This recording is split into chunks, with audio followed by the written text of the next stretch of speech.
企业家们寄予了很高的期望，充分体现出莫迪总理本人和印度人民对发展同中国经贸合作的信心和期待。在莫迪总理访华期间，同习近平主席、李克强总理和张德江委员长分别进行会见、会谈，就中印间构建更加紧密的发展伙伴关系、丰富合作内涵、提升合作水平达成了重要共识。刚才总理阁下还同中国的企业家、印度的企业家进行了有益的互动和交流。可以说，莫迪总理此次访华，包括在各个领域，特别是在经贸领域，成果丰硕，取得了圆满的成功。借此机会呢，我们也向总理阁下和印度代表团的全体成员们表示衷心的祝贺。中印两国毗邻而居，是天然的合作伙伴。历史上，两国交往密切，谱写了许多佳话。圣雄甘地曾说：“中国和印度是同舟共济，患难与共的同路人。中国的高僧法显、玄奘西天取经，天竺鸠摩罗什和达摩祖师溯及东来，就是千百年来中印友好交往的典范。今天，中印交流合作的广度和深度都得到了空前的发展，特别是两国经贸合作进入快车道，双边货物贸易已经突破了700亿美元，工程承包合作签署的合同累计超过了640亿美元。中印企业在电力、交通、信息、医药等领域的合作发展势头良好。作为全球最具活力的两大新兴经济体，中印之间的关系已经远远超出了双边的范畴，具有广泛的地区和全球影响。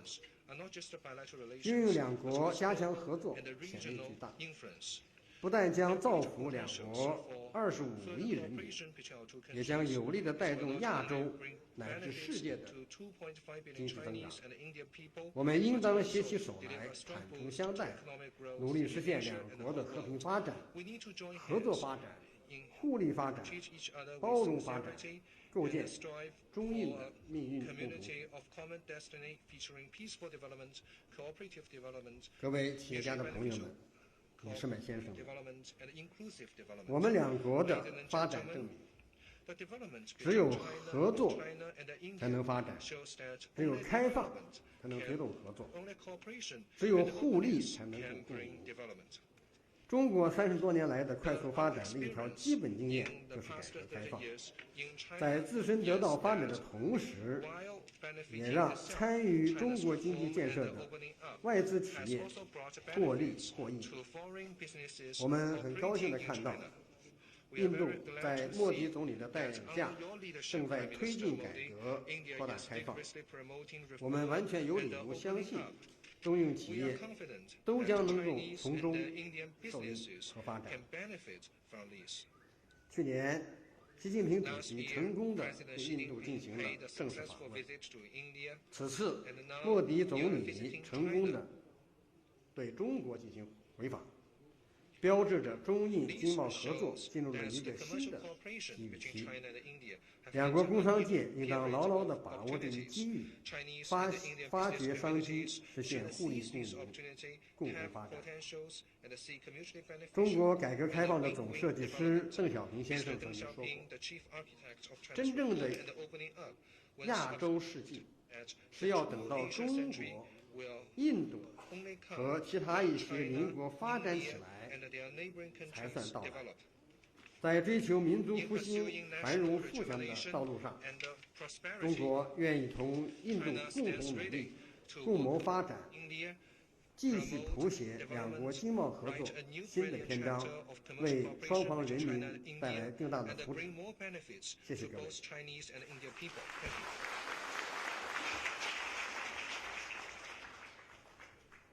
谢谢高虎城部长。女士们、先生们、朋友们，现在我们以热烈的掌声，恭请印度共和国莫迪总理阁下发表演讲。Prime Minister Modi to give a speech.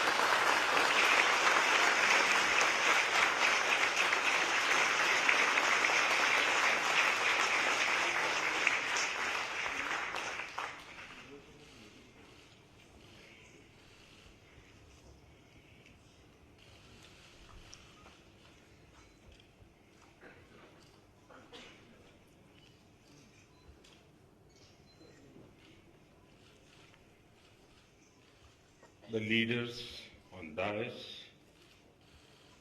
and the delegates from the India and China business community. Friends, I'm really happy to be here with you. Before coming to this forum, I had every detailed discussion with the CEOs of major Chinese companies. I'm sure our interactions today will lead to benefits to the people and business of the two countries. Along with me, a number of officials and prominent Indian CEOs are also present here. As you know, China and India are two great and old civilizations of the world. They have provided many lights of knowledge to the entire human society. Today, together, we represent more than 1/3 of the global population. India and China have a common history of 5,000 years and a common boundary of over 3,400 kilometers. 2,000 years ago, at the invitation of the Chinese Emperor Ming, 2 Indian monks came to China. They brought many Sanskrit scriptures on 2 white horses. They translated many Buddhist scriptures into Chinese language. It is believed that they introduced Buddhism in China. The king built a temple in honor of this event. The temple is popularly known as White Horse Temple. The temple then increased in importance as Buddhism grew within China and spread to Korea, Japan, and Vietnam. The serenity of Buddhism in Asian countries is the seed of their success. I strongly believe that this century belongs to Asia, and Buddhism will be a further unifying and catalyzing force among the Asian countries. Your famous scholars like Fashian and Saranjan have taught many secrets of Chinese wisdom to Indians. In addition, they discovered many secrets within India itself. Sawanjang had visited my own hometown in Gujarat. From his works, we know today that there was a Buddhist monastery there. When Sawanjang returned to China, he brought with him Sanskrit scriptures and books of wisdom. The traditional system of medicine of the two countries based on natural elements also have a lot in common. In recent times too, this stream of knowledge is flowing across our borders.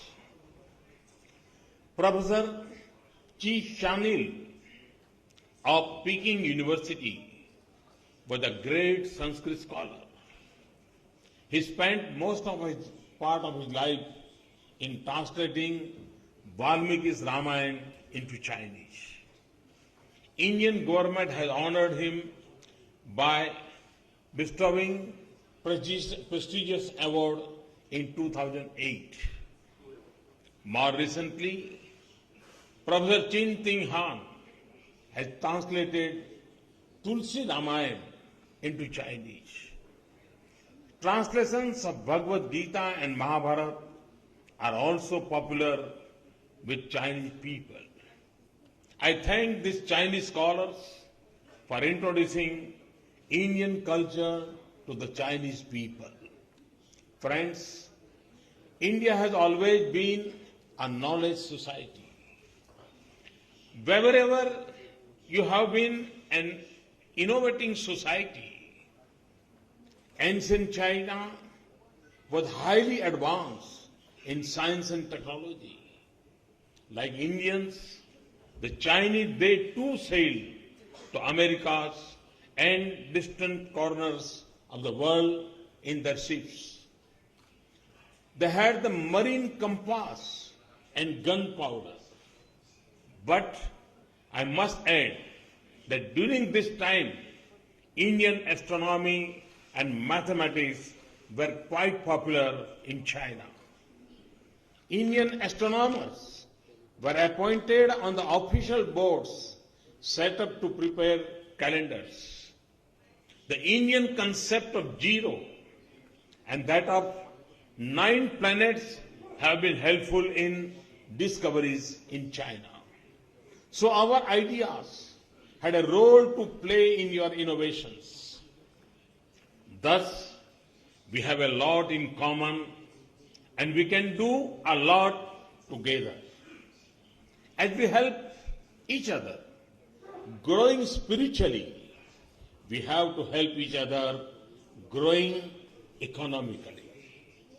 There are instances of such economic exchanges in the past.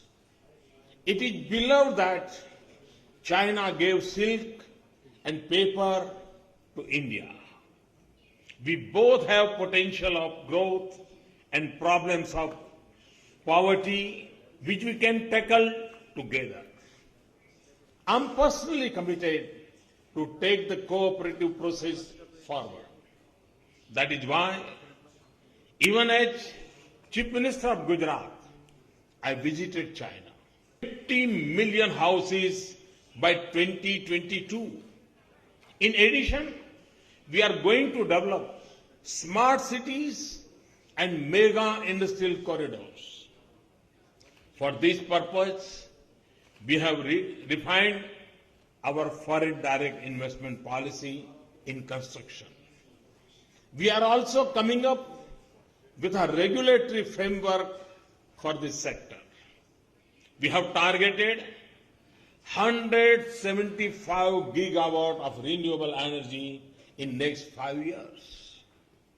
In addition to generation, the issues of transmission and distribution of electricity are equally important for us.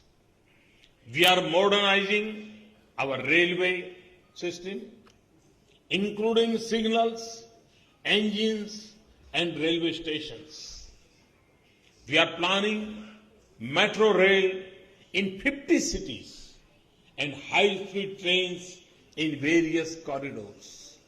Similar is the case with highways, which we want to build in faster way.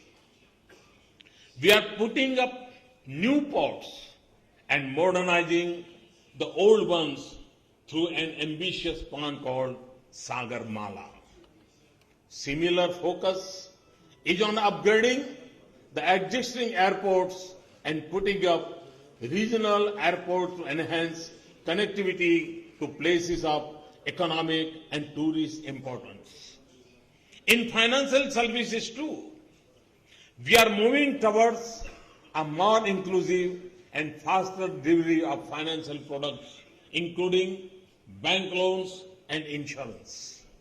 For this purpose, we opened 140 million bank accounts, increased foreign direct investment in insurance up to 49%, and have set up Mudra Bank to fund the micro businesses.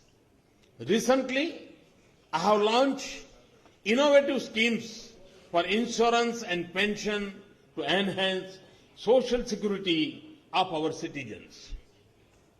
In March this year, I had a discussion with Jack Ma of Alibaba in Delhi about possible cooperation for strengthening this microcredit sector of India. As you have successfully done, we also want to promote manufacturing in a big way, particularly to create jobs for our youth, who forms 65% of our population. Hence, we want to make things in India. For the purpose, we have launched a campaign called Make in India. It is also effort of my government to encourage innovation, R&D and entrepreneurship in country. In this year's budget, we have set up some innovative institutional mechanism for that purpose. We have to learn from you about the development of labor-intensive industries, creating conditions for sustainable foreign direct investment, skill development, infrastructure creation, and export-led development model. All this is a historic opportunity for the Chinese companies. You would already be knowing the direction of my government and the steps we are taking. We have committed ourselves for creating and improving the business environment. I can assure you that once you decide to be in India, we are confident to make you more and more comfortable. Many Chinese companies have the possibility of investing in India to take advantage of India's potentials. The potential lies in manufacturing processing as well as in infrastructure. I am here to assure you that India's economic environment has changed. Our regulatory regime is much more transparent, responsive and stable. We are taking a long-term and futuristic views on these issues. A lot of efforts have been made and are still underway to improve the ease of doing business. We do believe that foreign direct investment is important and it will not come in the country without globally competitive business environment. Therefore, we have rationalized a number of issues which were bothering the investors. In particularly, we are making the taxation system transparent, stable and predictable. We have removed lot of regressive taxation regimes. In our very first budget, we said we will not resort to retrospective taxation. We are reducing the complicated procedures, making them available at the one platform, preferably online. Simplifying the forms and formats has been taken up on war footing. Definite mechanism for hand-holding have been set up in the form of hub and spoke model. Invest India is the nodal agency for this purpose. In these years, budget we allowed tax pass-through for AIFs, rationalization of capital gains for REITs, modification in PE norms, and deferring the implementation of GAR for 2 years.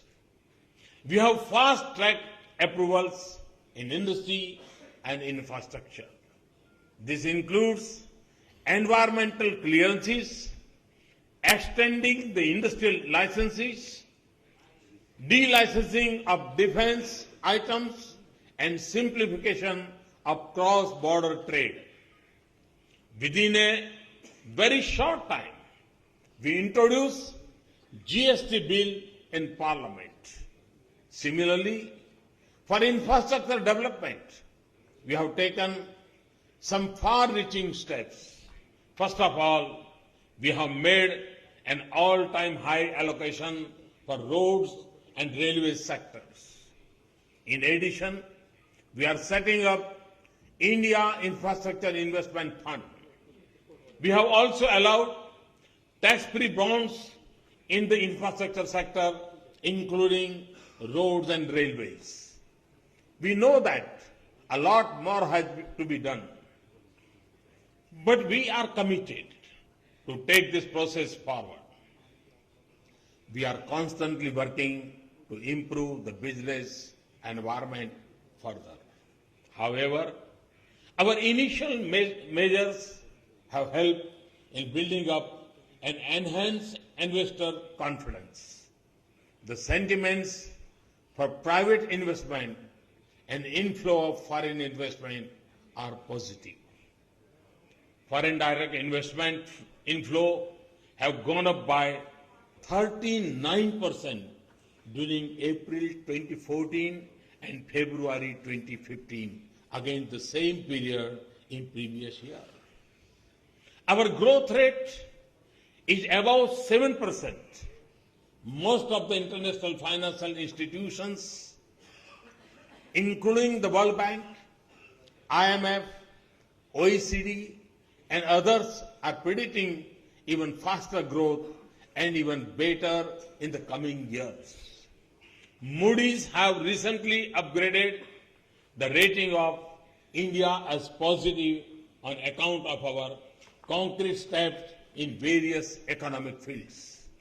Friends, Indo-Chinese partnership should and will flourish. I expect very good outcome from this coming together.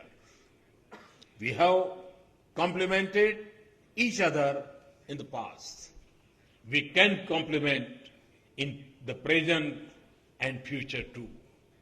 As two major economies in Asia, the harmonious partnership between India and China is essential for economic development and political stability of the continent.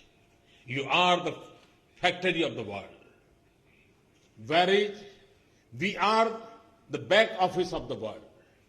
You give thrust on production of hardware while India focuses on software and services. Similarly, Indian component manufacturers have been mastered in high quality precision, and the Chinese players have mastered the art of mass production. The component design expertise of Indian engineers and low-cost mass production by China can cater to the global markets in a better way. This industrial partnership of China and India can bring about greater investment, employment, and satisfaction of our people. Friends, let us work together in mutual interest and for progress and prosperity of our great countries. I would conclude by saying that now India is ready for business. You must be sensing the winds of change in India. I only advise you to come and feel the same. I assure you of my personal attention for your success. Thank you very much. Thanks a lot. Thank you.